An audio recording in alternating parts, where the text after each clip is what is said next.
So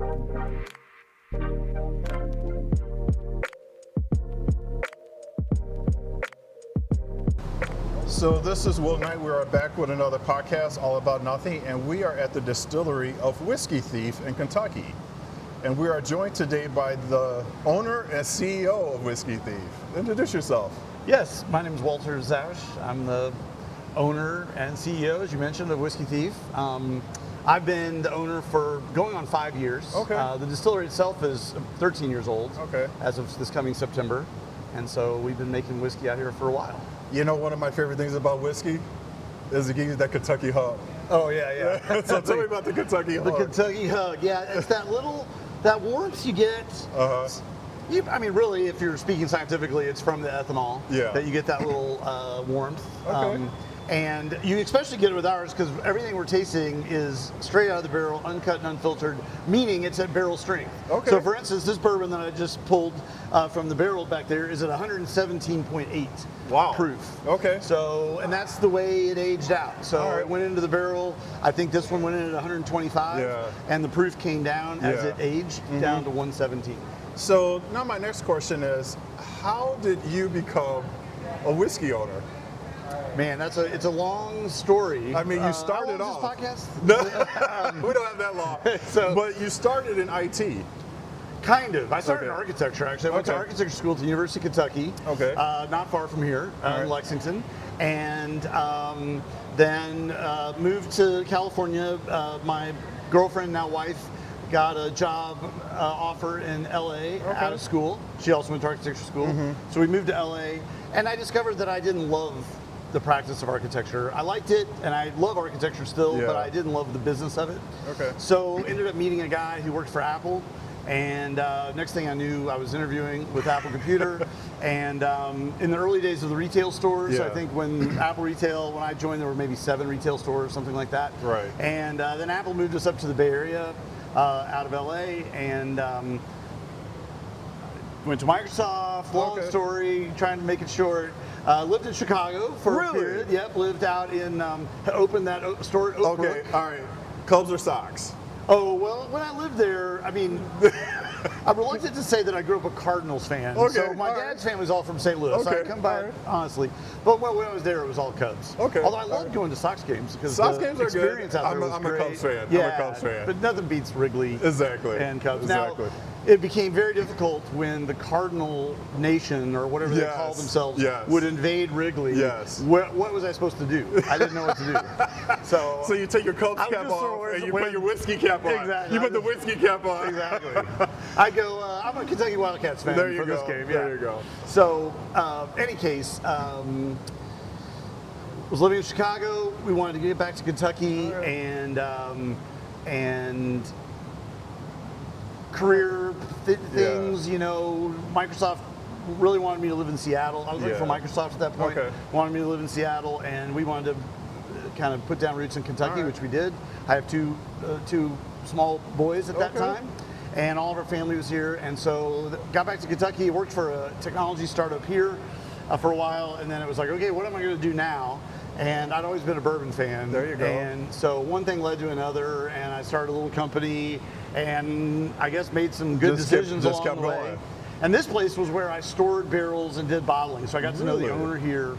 COVID hit this place, as it did everywhere, limiting tourism and basically ending tourism in Kentucky, and for that period. And I think the founder, a guy named Ross Caldwell, I think he was here for 10 years or so, a little less, and I think he was ready to retire. And then we drank bourbon one night for a long time, and he convinced me I should buy it. There you go. And then I had to tell my wife. Hey, honey, I just bought a distillery. Exactly. So just to let our audience know, we are at the Whiskey Thief Distillery in Kentucky, and we're actually where all the barrels are stored. And describe this place. Yeah, so we're a 127-acre farm right in Franklin County, Kentucky, right off I-64, basically halfway between Louisville and Lexington. And when you come onto the farm, you know, we're a working farm. There's corn growing all around us, as you saw probably when you were driving in. We use that corn in our bourbons and whiskeys. Really? And so yeah, we'll harvest it, bring it in, and then we distill right there. Okay. If you can see, right there is our still. I think it's running like at the moment. literally 15 feet away. Yeah, the still's right there. We ferment in those tanks back there. And then we store barrels in that barrel warehouse over kind of just 200 feet that way. And and so then, but this is where when we bring guests in, they have a chance to come in, see how we do it, what we do, how we do it, talk to distillers. Kind of what you see is what you get. Like there's no backstage here. Everything is on display at any moment. So the reason why I'm doing this podcast at Whiskey Thief Distillery is because my sister Kim, we made a trip here for 2 days. We did 2 distilleries one day, 2 distilleries the next day, had some food in between. And it was interesting because you were our last stop. Oh yeah. Whiskey Thief was our last stop. I walk in and it's like, oh my God, I need to do a podcast. The staff, your associates was very welcoming. The place is very welcoming itself. And everybody was nice. Well, thank you. Yeah. And it was interesting because like I did 2 tastings and there's 5 barrels of tasting.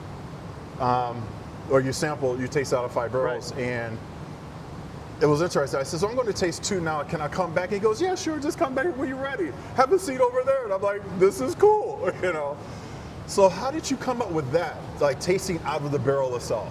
So I got invited early on to a barrel pick for a retailer at Four Roses. Okay. And with the great Al Young, who was a kind of famous ambassador. He had worked at Four Roses, I think, for 50 some odd years. And then sort of towards the end of his life, he was doing a lot of brand ambassador stuff for Four Roses. And just an amazing guy, knows the history, everything about everything related to bourbon. And this is kind of what they did. Like they had barrels. And so if you go to a liquor store and you see, when you go to a liquor store and you see a special barrel pick, a single barrel pick, then that retailer went and picked that barrel from a lineup, probably not too dissimilar to this. Yeah. And they would taste straight out of the barrel, and then whichever one you like, you buy that whole barrel, and then the distillery bottles it up for you. The thing was, you can only do that if you're a retailer or a wholesaler or an industry person. The average mere mortal consumer doesn't really ever get that experience. Right. And it's an awesome experience. And to me, it was like, this is the greatest thing ever that I had ever done related to spirits. So I said, let's democratize the barrel pick. Ross was already kind of doing that here, so he had a lot more barrels, and he was just sort of helping people talk about the different barrels and stuff. But we really formalized it, got it down to 5 barrels. Okay. We added this chalkboard, which you can't see there, but it tells you all the information about what you're tasting, the mash bill, the age, the proof, all of that. And we bring people in, and that's what we do. That's the other big thing we do here is we have this experience. You come in, you get a glass just like this. We pull, cheers. Cheers. We pull whiskey straight out of the barrel, which I did right as we were starting this. And then you taste it. So tell me, we're going to taste some whiskey now. And I should mention real fast, this is a Whiskey Thief. So that's what I was going to ask. Our name is not that anybody stole anything. Nobody stole whiskey. It's illegal to sell whiskey. You cannot steal whiskey. In Kentucky. Yes, I'd like to go on record officially. Stealing whiskey is bad. Right. But thieving it out of a barrel using a Whiskey Thief is good. Okay. Because you get to taste exactly what's going on in that barrel. All right. It basically works like a big soda straw. Like you create a little suction, you pull it up out of the barrel, you're able to dispense it in a glass. So being a whiskey thief in Kentucky is legal. That's right. Okay. Exactly right. and in both meanings of the term. Exactly. There you go. So tell me about your family. You have 2 boys, pride and joy. Yep. We live in Louisville. Okay. And I've got 2 boys, 13 and 15. All right. And they're runners. And Oliver and James, they're great kids. And my wife also works in the industry. Actually, she's an architect. We met in architecture school. And she's an architect and works for a lot of the big distilleries. Okay. And so I also have kind of an in-house architect, so when we need to do things. But I'm not doing the kind of work she's doing. She's doing big, huge, manufacturing kind of style. So, Whiskey Thief goes to your legacy. for your family. Yes. You know, that's very important. Exactly. So tell me about the type of whiskey that we're tasting right now. Yeah, so this is actually a rye. Okay. I pulled it from that rye barrel All right. because I really like it. And I thought it was a good one to start with. All right. But this is a 6-year rye whiskey. All right. So if you know, bourbon it's got to be 51% corn, and then usually 2 other grains. For rye whiskey, it has to be 51% or more of rye, which is a grain. And this, in this case, it's a 95% rye, 5% malted barley at 117.8 proof. And ryes tend to have a little bit more sweetness. Yeah. They have a little bit more spice to them. Yes, so, that's what I tasted. You get that grassy, kind of spicy, sometimes like baker's spice kind of spice. And so, yeah, I don't know. That's okay. And the cool thing is, so first of all, I should mention, barrels are always changing. So something I learned once I got into this is that barrels are always changing flavor, even when they're sitting here. That was my next topic. Oh, well, see, I'm you're ahead of the game. or something. Yeah. So based on temperature, barometric pressure, and humidity, the barrel is always changing. That wood is opening up. When it gets cold, it pushes the whiskey back in the barrel, and it's flavoring that whiskey as it matures, which is part of the reason why Kentucky makes the world's best bourbon, is because if you don't like the weather here, wait about 15 minutes and it'll change. It'll change. We do get winter. Bourbon needs winter. Not Chicago winters. Okay. That's kind of the reason I had to get out of Chicago, dude. It's still snowing in May. I was like, I'm out. I understand that. So, but it needs winter, and it also needs hot summers, which you guys have, and it likes that fall and spring as well. So and that but it's always changing. So this, if you were to come back a week from now and try this rye again, it might not taste exactly like this. It'll have changed a little bit.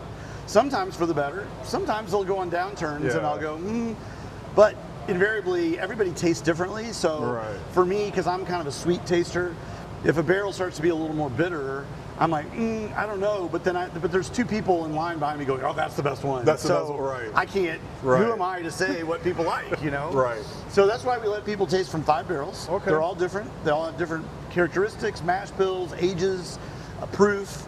And like I said, they'll be different. And if anybody loves any one of these, which I hope they do, typically out of 5, 1 out of 5 is they can take the pretty barrel easy. home. They get to take the barrel home. We load it in their back of the but they do get to fill a bottle using a Whiskey Thief. Okay. So we'll do that before you leave as well, if you want. Use a Whiskey Thief to fill a bottle. We seal it, label it, make sure it's legitimate and legal, no thieving. That's what I did last time. I filled my own bottle. Oh, great. It was awesome. It was awesome. So, and that's one of the experiences that you have here. Yes. Which is great for Absolutely. people who want to come in and visit and go for a true tasting. You come to Whiskey Thief. Yes. And I'm glad you had the experience too because we always tell people, just taste at your own pace. Yeah. You want to try to go sit. You know, if you were here, you'd see. Well, you're here. At the back, we have a big patio out back. When it's not quite so hot, we have a fire pit out there. We have live music, food truck where we serve food, cocktail bar. All right. So people can come, taste a couple, go relax, hang out with their friends. You know, we get a lot of people celebrating birthdays or promotions or anniversaries or bachelor parties even, which can be a little challenging at times. So as part of a bachelor party group, but whiskey is best when it's with company and with people, and so we really want people to. So what is enjoy that. What is your favorite thing or how to try whiskey? Is it with family, friends, looking at a movie? What's your favorite sipping time? You know, I think whiskey, it's with people. Okay. You know, put down the phones, turn off the TV. Maybe some music is good, and you know, whiskey is a slow thing. It's a slow culture thing, like slow culture food. Whiskey inherently, because I mean, this took 6 years to get to the point where we're going to taste it. And coming from technology, by the way, I should mention, was crazy because technology is so fast, you know, and I get to whiskey, and this whole industry is measuring success by years. And you go, oh, wow, you know, things are really slow. When things get delivered, it's slow and all that. So, but it's been a nice change. But yeah, it's kind of a slow thing. So I think it's best paired with friends, family. It gives you reason to celebrate something. Invariably, you taste a whiskey and you're going to cheers to something, and you're going to think about something that's good, probably. And it's the one spirit that you want to do slowly. I mean, beer's kind of like that, I think, too. You know, the whole vodka thing was about quick, you know. Yeah. And so whiskey's one of those That's where true. you take your time. You know, it was interesting. I had a get together a couple weeks ago at my house, and I saved maybe 3 pours Yep. for 4 friends of your really? whiskey. Nice. And I was like, oh, you guys got to try this. I got it from Kentucky. So I poured 4 glasses. Everybody tasted it. You're right. It's a slow sip. Yeah. It brings people together. You can talk about different things. Yes. But I tell you, my favorite part of having whiskey is looking at the John Wick movie. Oh yeah. Yeah, because he pours like whiskey in a glass, and I was like, I think I'm going to give me a whiskey right now. Yeah, you know? there you go. Yeah. I had a hard day, you know. John Wick always has a hard day, doesn't he? John Wick always has a hard day. yeah. Exactly. So what I noticed about your barrels is some of your barrels have 3 boys. Yes. Are you planning to have another boy? No. If my wife This is were- your 3rd boy Yes, right if here. my wife were here, I'd go, honey. And Right. she would say, hell no. Right. No, we love our boys, don't get me wrong. But no, so Ross, the former owner, has triplet sons. Okay. And so at some point, the original name of the distillery was Whiskey Thief Distilling Company. Okay. Our licenses, since the inception, it was that. At some point, he got sort of quasi-bad advice that he couldn't trademark the name. Got it. So he changed it to Three Boys Farm Distillery, excuse me, and I liked it I liked the Whiskey Thief so much better that I brought it back, and Okay. and also we could get it trademarked. Yeah. Finally. So tell me about your whiskey. Is it sold in other stores? Is it only sold in Kentucky? What's that process? We have exclusive distribution rights to the 127 acres that you're sitting on Okay. right now. All right. We are not in distribution, and that's a big differentiator for us. Yeah. So in fact, sometimes I tell people that and they think I'm absolutely insane. How do you even survive without being in distribution? And we do that, well, first of all, we can only make about 1,000 barrels a year, which is not a lot by, I mean, there's Heaven Hill, I think, probably has made 1,000 barrels just in the time we've been talking. Right. So we have a kind of limited amount, and people come to us. And so if you want a bottle, you got to come here or to our location in Louisville. Yeah. And thieve out of the barrel and do that. Now, I never say never on the distribution thing, but it's been not a core tenet of this place for 13 years. Okay. So, I mean, I think we want to be in more of some of the bars and restaurants, especially in Kentucky, that we celebrate and we think are awesome. And we go, oh man, wouldn't it be great if our bottle was on the shelf there? And so, I think you'll see that happen. Okay. But right now, you got to come to Kentucky. So, hey, and there's nothing wrong with coming to Kentucky. It's a quick trip. It's 15 minutes from Chicago. Yeah, that's a super fast flight from Chicago. I know, right? Yeah. People ask me, like, why do you go to Kentucky? I'm like, one, for whiskey tasting.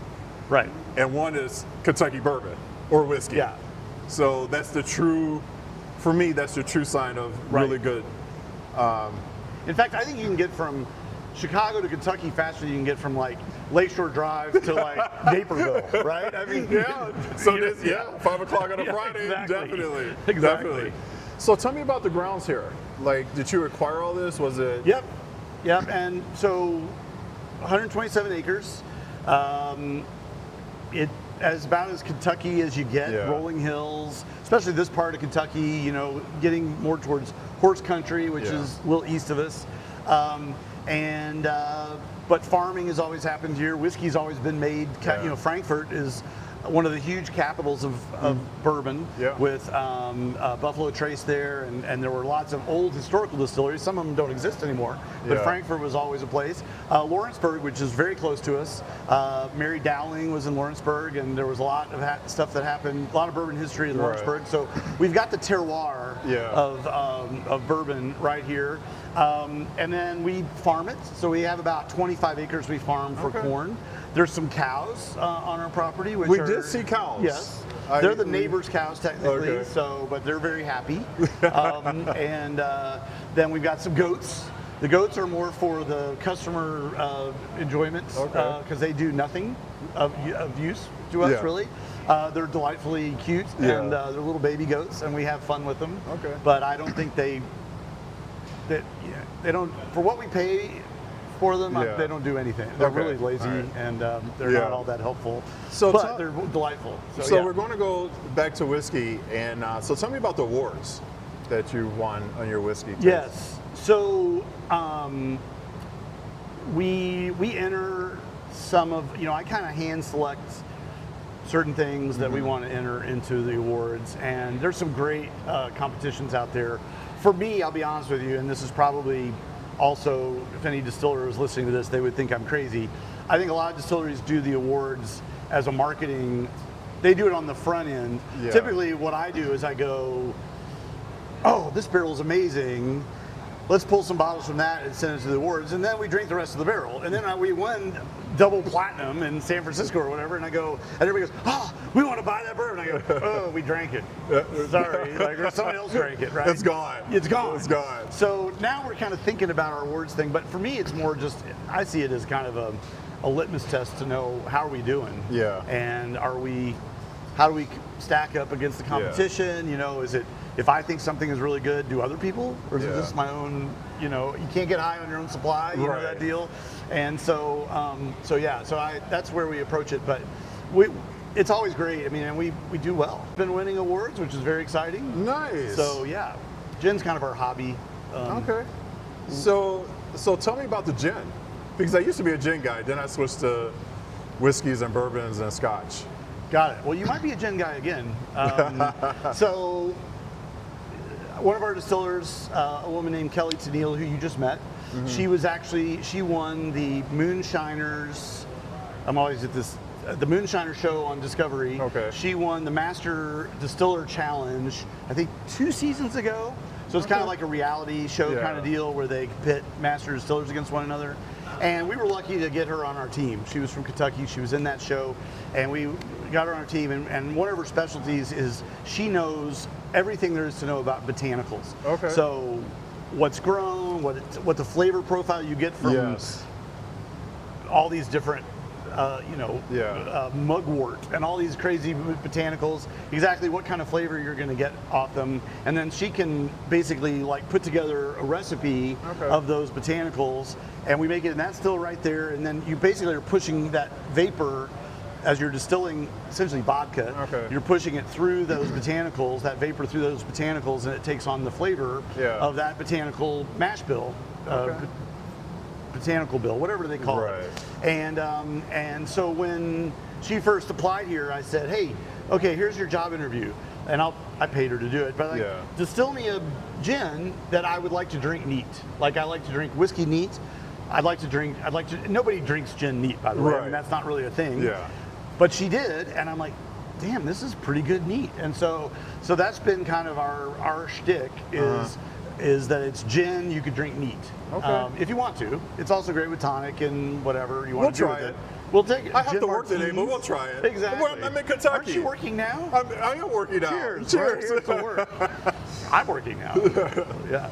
So tell me about the culture. So for instance, I realize and notice when I'm in different cities, different bars, that people are always looking for the next new bourbon, scotch, rye, and it's, I used to go to bars and it was just like, oh, let me get a vodka tonic, let me get a gin. Right.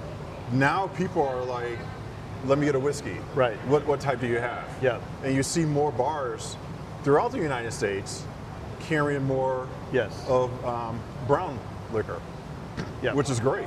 For sure. How do you feel about that?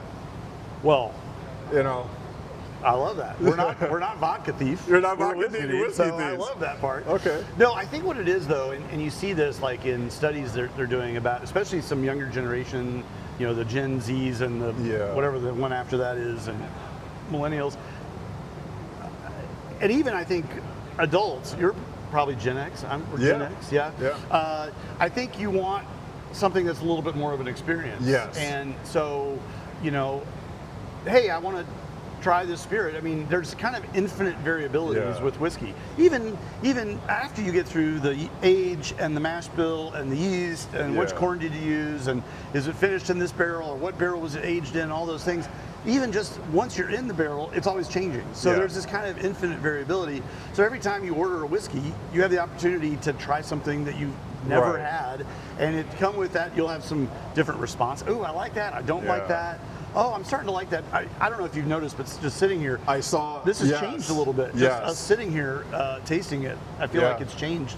And a lot of that has to do with the oxygen and whatnot. Yeah. But so I think it's more of a experience in a glass. You know what's interesting? In Chicago, I belong to a club, Yep.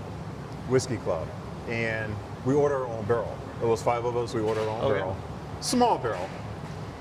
And it was interesting because when we first pulled from it, it was heavy cherry. Uh-huh. A couple weeks later, we go back, we pull from the barrel again, different flavor. There you go. A couple weeks later, months later, we go back, another different flavor. Now, was this a barrel you had filled? No, Or you... so we actually, they ordered it Okay, full. full. So they make it, they order it, we tell them what we like in it. I believe my sister picked cherry and honey or something, or char Okay, in an oak or something type of barrel. gotcha. And so they filled it up, they made the whiskey, they filled it up. Yep. And it was very interesting, the tastes and the fruit flavors that come through there. And it's not all the time, it's just like you pull it, it's one flavor. You pull it again, it's another flavor. And that's what I liked about like having my own barrel. It's like you have your own barrel and you have your own flavors to that. And it's Yep. different every time you come. So there's not one single barrel here that's one after the other. It's all different. It's all different. That's good. And as I mentioned, just exactly like your experience, Yeah. even if these barrels were here 3 months from now, which Right. they won't be because everybody will have bottled Yeah. them, but if they were here, you would have that exact same experience. You Yeah. go, wow, there was no cherry in that number 2 barrel Yeah. when I was here last time. It's awesome. Or it's not really spicy. It's not as spicy Yes. as it was last time. Exactly. Yeah. So tell me, what's your favorite one out of all these? Well, we'd have to taste them all Okay. to know that. All right. So how much time you got? We have a little bit of time. Okay, we have good. a little We'll bit of go time. fast. We'll go fast. But what is your biggest, like, what's your dream? Like, this is your dream already. What is your next dream? Like 5 years from now, where do you want to see Whiskey Thief? Man. So the challenge that I have, so in 13 years we've built a pretty solid fan base. Yeah. And I see people all the time, don't always remember their names, but I remember their faces. Right. You were here last year. Oh yeah, we come here every year now, Yeah. whatever. And so, but if I move this chair, sometimes people will have an opinion about it. Like, I noticed that the Right. color of that rug, did you wash that rug? That rug seems cleaner, whatever it is. And so they, the very first time, when I first bought the place, actually, there was never any internet down here, and I put in Wi-Fi. And somebody came in and they said, "You're the new owner. You're going to change everything. I just know it." And I go, "No. I'm not going to change everything. I did get Wi-Fi." And they're like, "See, you're already changing." I said, "It's invisible. Right. How can you complain about You invisible?" have Wi-Fi. You could go online now. Exactly. So we got to be careful on the changes we make. Have to be very thoughtful, and so my goal is to how do we keep growing, Yeah. but not really change and stay small. And I also think so. I'll tell you a little secret. I don't think it's that big a secret anymore, but when we were living in the Bay Area, I had a good friend who loved wine. Yeah. And so he would call me and go, "Hey, let's go to Napa." And from San Jose, you could pretty much go to Napa in one day, and then assuming you could drive. Yeah. Drive home, maybe we'd stay in the hotel, Yeah. drive back the next morning. To me, the best wineries were the little off the beaten path Yeah. places, the places you didn't expect. You kind of went in, you met the owner, they might be mashing their grapes with their feet or whatever Yeah. they're doing. Those for me were the most authentic kind of places. And so that's a big part of who we are and keeping that authenticity. Yeah. But what I figured though was, hey, so the law changed in Kentucky to where we could have a remote tasting room. So we opened the place in Louisville, gave it a little bit of this vibe. Hopefully you feel a little bit at home, like having been only there, and then kind of grow our fandom, reach a different audience, a little more urban experience than a rural farm experience. But I think that was a great path to growing without changing. Which is ultimately, I think, our goal. And you're a big fan of music because you have a music stage in the Louisville site. Yeah, I'm a big music fan. So we've had some music out here, but we can only kind of do sort of singer-songwriter and stuff. The place in Louisville really gave me, I was like, oh, wait. So for our opening, we had this awesome jazz band, and I was like, wow, this really works. You know, people are enjoying it. I saw some people dancing. So we put it on a stage and slowly have been kind of building it out to be a little venue. When I was in Chicago, the Green Mill, one of my favorite places. And we would go, my wife and I go there all the time. And so I was like, Louisville needs a jazz venue like that. So I'd say we're jazz and we're jazz adjacent, because I also, while jazz is kind of the quintessential American thing, and definitely was a stop in Kentucky. So, if you got kind of the jazz thing was Chicago, New Orleans, but includes Memphis, includes Kentucky. There were a lot of jazz guys coming out of Kentucky also. So there's history there, but the bluegrass is kind of how jazz took on a little Kentucky. In my reading of music history, which may not be accurate, but I feel like bluegrass is sort of jazz's cousin. And so we do jazz, we do bluegrass. We just had an awesome brass band in there this past Friday night, so it felt like New Orleans, big sousaphone and the whole deal. And so, that's kind of what we're doing there, and I'm just in heaven because I get to go and So tell listen the to great audience, music. where's your tasting room in Louisville? Yeah, so there's a kind of newer neighborhood in Louisville called New Lou, which is short for New Louisville. It's east of Market. And so we're on a place called Nanny Goat Strut, which is an alley. There's 2 alleys on either side of Market named after goats. There's Billy Goat Strut, Nanny Goat Strut. Angel's Envy, for instance, distillery backs up to Billy Goat Strut. Rabbit Hole Distillery backs up to Nanny Goat Strut, and we're on Nanny Goat Strut. So, for those who don't know, there are falls on the Ohio River in Louisville.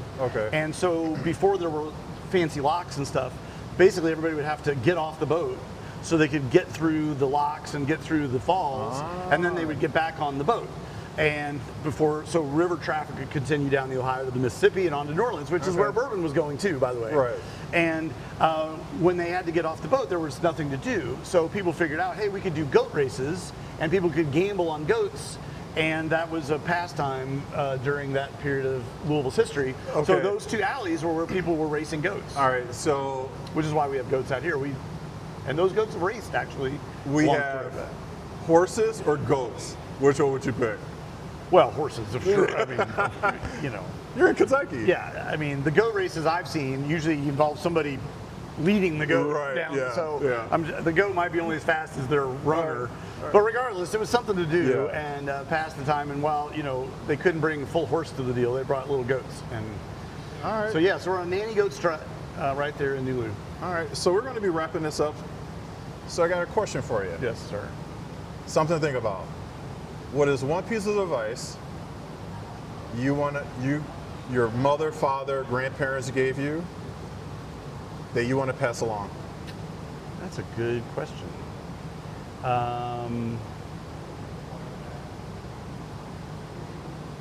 So my father who passed away 5 years ago. Here's to my Cheers father. to him. He used to always, his thing was always keep an open mind. So he'd always say, take in as much information as you can, figure out your own filters, your own way to process it, and then reject what doesn't pass whether it's your logical test, your ethical test, your religion, whatever thing you might have, whatever filters people have. Have your own filters, have your own belief system, have your own ethics, your own values. Bring that as much information as you can, and then process it, run it through filters, and then throw away the stuff you don't need. But for me, that meant always keeping kind of an open mind Yeah. and thinking about possibilities and always learning. It was also kind of created, I think, a mindset for me where, I don't know I can't make this stuff. I have distillers that make this stuff. Right. But I'm probably ask them more questions than just about And you're anybody. over their shoulder looking, they're like, why is he over my shoulder all the time? Exactly. And sometimes I didn't think I'm asking questions like I'm making a suggestion, like, shouldn't you be doing it this way? Right. But I'm not. I'm always Should like, we add more of this? why are you doing it that way? And because I'm always learning. Yeah, And someday, they're thinking there's too many chefs in the kitchen, Exactly. and you're like, I want to learn from the chef. I'm just like a kid, Right. just absorbing Yeah. it all. And Yeah. someday, I think my goal, I haven't told anybody, this is breaking news. Breaking news. Is someday I want to get to the point where these guys can go, okay, well, it's your turn. Run the still, Yeah. make some barrels, mash the grain, do all the Yeah. hard work we've been doing. And I'm probably still going to need help, but Right. it'd be fun to Right. kind of say, hey, I learned something. There you you know? go. So There you go. So Well, that comes from my dad. There you go. Yeah. Okay. Well, what's the best thing about Kentucky besides your whiskey? Basketball, All right. obviously. All right. Kentucky basketball. Barbecue, Tennessee. Not Louisville basketball. Not Louisville? Not Louisville. What's your favorite barbecue, Tennessee or Kentucky barbecue? Kentucky barbecue for sure. So I actually had a really good friend from Texas. This is the lightning round, I think, so I'm going to make it a long deal. But a good friend from Texas, went to architecture school with, and he was just diehard Texas, tattoo, Texas everything. And one time I convinced him, because it was Davy Crockett that was at the Alamo. Davy Crockett or I'm not for sure. Daniel Boone. Davy Crockett or Daniel Boone were at the Alamo and died at the Alamo. So I told him, one time we were having barbecue, and I go, the only reason there's barbecue in Texas is because Davy Crockett or Daniel Boone, whichever one, showed them how to preserve the meat. And that's why they could last as long at the Alamo, because they taught them how to barbecue all the meat they had, otherwise it would have gone bad. And for like 5 minutes, he believed me. He's like, seriously? And I'm like, yeah, man, that's a true story. And he's like, really? I'm like, yeah. And then about 5 minutes later, he's like, no, that didn't happen. You made that up. We're the kings of barbecue. You're the kings of barbecue. Yeah, but exactly. I think Kentucky is, so. Best movie? Oh, best movie. Toss up between Star Wars or The Big Lebowski. Okay. Very similar. What's the last question? The first bourbon you ever tasted? First bourbon I ever tasted. Man, it probably wasn't very good. So when you go to the University of Kentucky, before the times of metal detectors and all that, a flask of bourbon was pretty customary for any home football game or any trip to the horse races, which in Lexington is a place called Keeneland. So whatever was in that flask was probably the first taste of bourbon that I had, and it probably wasn't good. Okay. It was probably whatever I could afford. Right, exactly, at that time. Okay. So, well, Mr. Walter, thank you for coming on. I appreciate it. My pleasure. Thank you for coming all this way to talk to us. You know something? When you're in Kentucky, you have to just stop by Whiskey Thief. I do every day, actually. Hey, I'm gonna, do you have a bed and breakfast here? Because this will be my breakfast and going to bed. Your bed, yes. All right, thank you very much. Yeah, appreciate it. All right, and that's it for All About Nothing with Will Knight. We talk to you guys later.